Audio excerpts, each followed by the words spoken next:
Hey. I'm Steven Angel, a DJ producer from Tel Aviv, Israel. I produce a wide range of styles from psytrance to EDM to tech house to hip hop. I produce for other artists here in Tel Aviv, and I also teach under my brand Drop.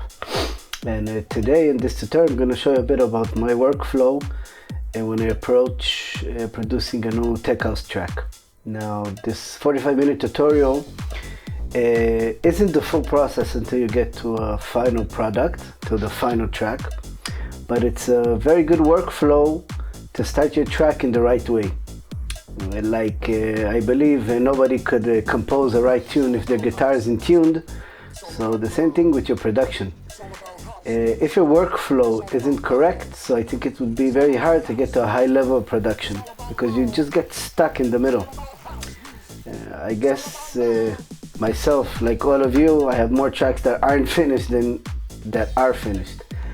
But the minute I found the right workflow, I started finishing tracks really fast.